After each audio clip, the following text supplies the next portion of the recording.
আল্লাহ তুমি কবুল করো, আল্লাহ তুমি কবুল করো, আল্লাহ এই মাজমাকে কবুল করো, এই মাদ্রাসাকে কবুল করো, জামিয়া মাদারিস গুলোকে তুমি কবুল করো। আল্লাহ আমাদেরকে দয়া করে তোমার নেককার বান্দাদের অন্তর্ভুক্ত করে নাও। দেখেন যাচ্ছেনি, যাচ্ছেনি, দেখেন তো যাচ্ছেনি। হ্যাঁ মাশাআল্লাহ, একটু জায়গায় দেন, দয়া করে একটু জায়গায় দেন।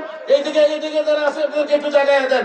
আর যদি পিছনে যারা আছেন তারা যদি পারেন আমি চাই অন্তত প্যান্ডেলের শেষ সীমানা পর্যন্ত এর ভিতরে যারা আছে তারা অন্তত কিছুক্ষণের জন্য ঘুমাইতে পারবে না। না এই আওয়াজে ঠিক হইলে হয় না। অন্তত 20 কিলোমিটার পর্যন্ত শুধু ঠিকের আওয়াজটাই যাওয়া দরকার। এই মাঝমার আওয়াজ হবে এমন, আমার ভাইয়েরা, আমার বন্ধুরা, আল্লাহু আকবারের আওয়াজে ইন্ডিয়ান নরেন্দ্র মোদীর কলিজা শুকাইতে হবে।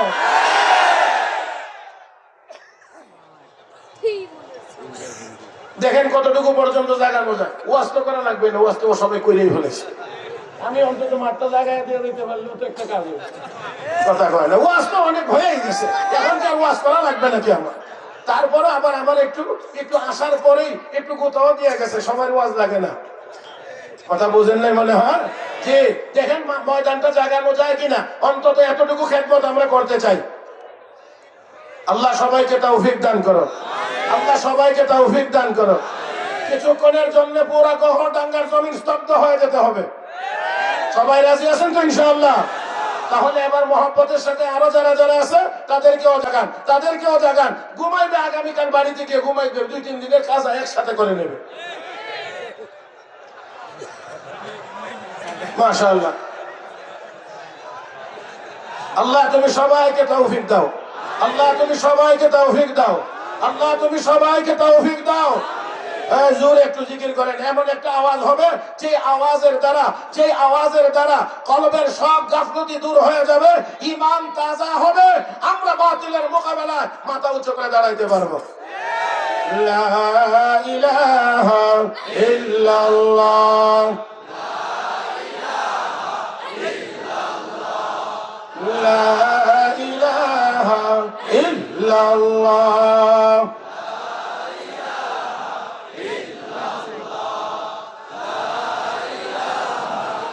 আওয়াজ আরো বড় হোক, আরো বড় হোক। লা ইলাহা ইল্লাল্লাহ, লা ইলাহা ইল্লাল্লাহ মুহাম্মাদুর রাসূলুল্লাহ। মাশাআল্লাহ। এখন মনে হয় আমি যতটুকু দেখি এর ভিতরে মনে হয় জাগ্রত মানুষ আছে। আর একটু পরে আবার আরেকটা ধাক্কা দেওয়া হবে ইনশাআল্লাহ। আমার ভাইয়েরা, আমি আপনাদের খেদমতে পবিত্র কোরআনুল কারীমের কলবুল কোরআন, হৃৎপিণ্ড যে সূরাকে বলা হয় সূরা ইয়াসিনের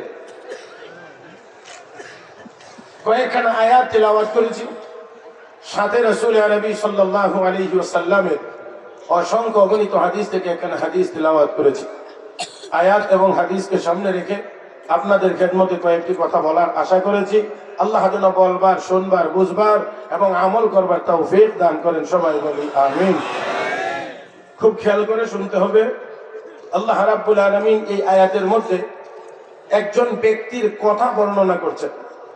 যেই ব্যক্তিটি বলছেন, ওয়ামা আলিয়া, আমার কি হলো, লা আ'বুদুল্লাযী ফাতারানি, ওই আল্লাহর ইবাদত আমি করব না যে আল্লাহ আমাকে সৃষ্টি করেছেন, ওয়া ইলাইহি তুরজাউন, এবং তোমাদেরকে সেই আল্লাহর দিকেই ফিরে যেতে হবে। আ'আত্তাখিযু মিন দুনিহি আলিহা, আমি কি সেই আল্লাহকে বাদ দিয়ে বহু ইলাহ গ্রহণ করে নেব? ইউরিদনির রহমানু বিদুররিন, যদি আমার আল্লাহ দয়াময় আল্লাহ আমার ব্যাপারে কোনো খারাপ সিদ্ধান্ত নেন, লা তুগনি আন্নী শাফাআতুহুম শাইআ, তাদের সুপারিশে আমার কোনো উপকারে আসবে না। ওয়ালা হুম লা তুগনি আন্নী শাফাআতুহুম শাইআ ওয়ালা ইউনকিযুন, এবং তারা আমাকে রক্ষাও করতে পারবে না। ইন্নী ইযাল লাফি দালালিম মুবিন, যদি ওই আল্লাহকে বাদ দিয়ে বহু ইলাহ গ্রহণ করে নেই তাহলে স্পষ্ট গুমরাহির মধ্যে আমি পড়ে যাব।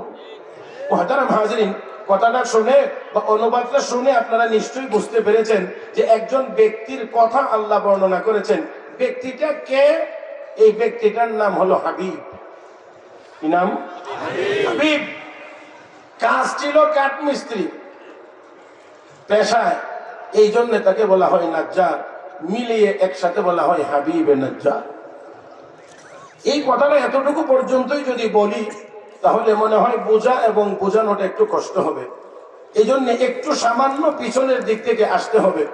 আল্লাহ রাব্বুল আলামিন যুগে যুগে নবী রাসূল প্রেরণ করেছেন দুনিয়ার মানুষের হেদায়েতের জন্য। আপনারা একটু আগ পর্যন্ত আমার আপনার নবী শেষ নবী হওয়ার বিষয়ে মনে হয় গুরুত্বপূর্ণ কথা শুনেছেন। আমাদের নবীর পরে আর কোন নবী বলেন, আর কোন নবী নাই। আমাদের নবীর পরে নবী নাই, তবে নায়েবে নবী হক্কানি উলামায়ে কেরাম আছেন।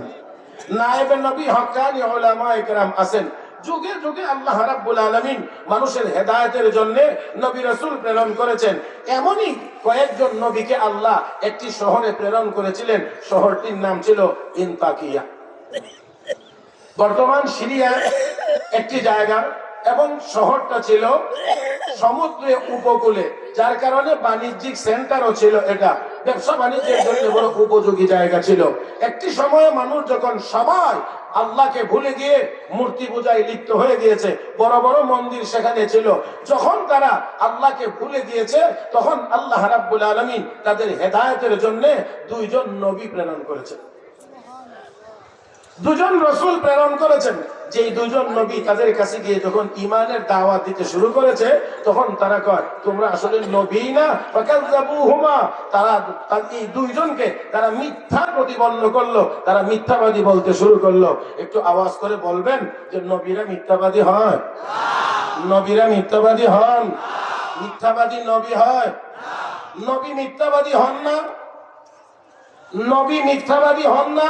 মিথ্যাবাদীও নবী হইতে পারে না। ও মুসলমান, আসুন আমরাও নিয়ত করি আমরাও মিথ্যা বলবো না। সবাই ইনশাআল্লাহ বলি আমরাও মিথ্যা বলবো না। শুধু তা না, সাথে আবার এই কথাও অতীতে আমরা দেখেছি, একেবারে বড় বড় চেয়ারে বসে মিথ্যা কথা সাজিয়ে গুছিয়ে যারা বলতে পেরেছে তারা বড় বড় চেয়ারের মালিক হতে পেরেছে। আমরা আর ভবিষ্যতে কোনো বড় চেয়ারে কোনো মিথ্যাবাদীকে দেখতে চাই না। নাকি আসতে বলবেন? আর একটু আসতে বলবেন। যারাই আসেন, যারাই চেয়ারে বসবেন, সত্য কথা বলেই চেয়ারে বসতে হবে। কোন মিথ্যাবাদীকে এই দেশের জনগণ আর কোন চেয়ারে দেখতে চায় না। আল্লাহ তৌফিক দান করুন। আল্লাহ রাব্বুল আলামিন তখন এই দুইজনের সাথে আরো একজনকে পাঠাইলেন। মোট কয়জন হয়েছে?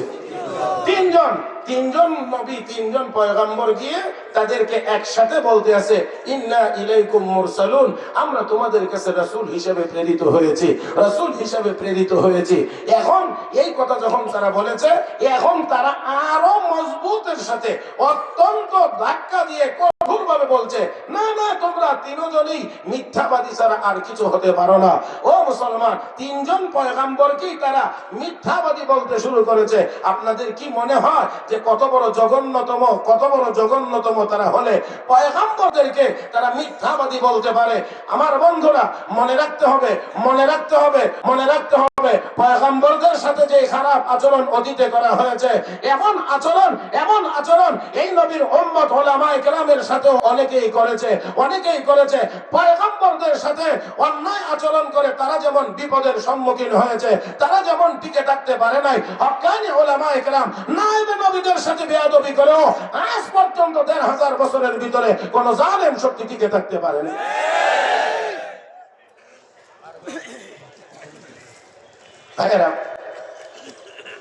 পয়গম্বর তো পয়গম্বর, তারা অত্যন্ত নম্র ভদ্র বিনয়ের সাথে তারা বলছেন قالوا ربنا يعلم إنا إليكم لمرسلون وما علينا إلا البلاغ المبين।